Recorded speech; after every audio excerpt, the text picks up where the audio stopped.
guys, what's going on?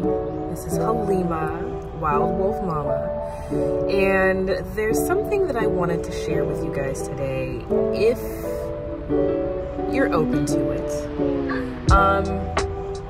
See, I've been noticing my thoughts a lot lately. I've been listening to my mind and just kind of watching it and watching what it's doing, watching what it's saying, and really coming to terms with the fact that I don't always have to listen to what my mind is saying. Like, it's going all the time. You want to talk about monkey brain?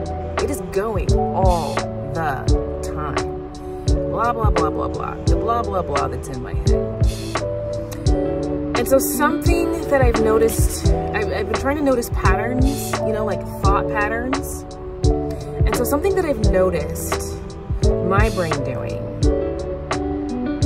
is I'm always making contingencies. I'm always planning for the what ifs. I'm always like looking around and trying to figure out what could go wrong.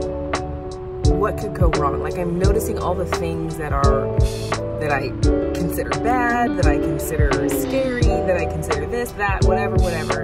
It's always negative. You know, it's always something that doesn't hold me in alignment with my highest joy. My highest joy, put it that way. And so, something that came to me this week that I've been trying is to instead flip it. If I can so easily pick out all the things like, oh, that I need to pay attention to, oh, that I need to pay attention to, why not decide? Why not throw in some of the good things, right? Like, I mean, I know we've heard this before, an attitude of gratitude, right? We've heard this before, but this is like another trick that I've been practicing this week. I'm sure there's probably 1,000,002 other people that are already doing it. But in case you haven't heard this before, just going around in every second and every moment, in the now, noticing what there is to bring joy to you, to be grateful for, to be happy for. You know, even if it's just like today on the ride over, my son noticed a particularly interestingly shaped cloud. And it turned to this big old conversation. But it was an amazing, like, there's no other clouds in the sky, but here is this amazing, just billowy, so many different wrinkles and this perfect shade of like that bluish white that clouds get, fluffy, delicious, just sensual cloud in the sky. And I am very grateful for this cloud, because not only did it give me so much for my eyes to look at, so much scope for just my eyes alone and my son's eyes, but it started a wonderful conversation with my son, a dialogue, which then led to a whole conversation with everyone in the car. And now I'm telling you about it, you know? So it's like, that's wonderful. Do you remember when you were a child?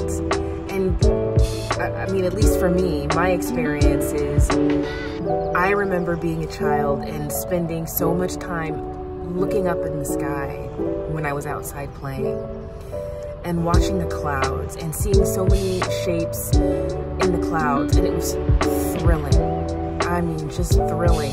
It was so exciting, right? And I remember when I was a kid, the excitement of blowing bubbles and seeing all the iridescent colors as they moved and shimmered in the sunlight in the summertime.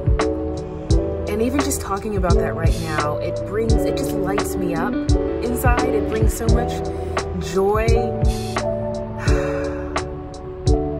So many senses are firing from just the memory of that.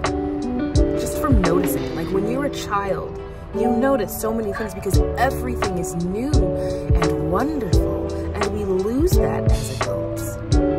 We lose that. Everything becomes mundane and boring and just habitual. And when I say that, when I think about that, it really brings me down. You know, we start to notice all the things that are fearful, the things that we need to be wary of, and the things that we have to make contingency plans for. And I'm not saying that is stuff that needs to stop. Maybe that is something that is necessary. But I do think that, oh, my kid's coming. I do think that we need to open up and see the light. I'll talk to you guys later.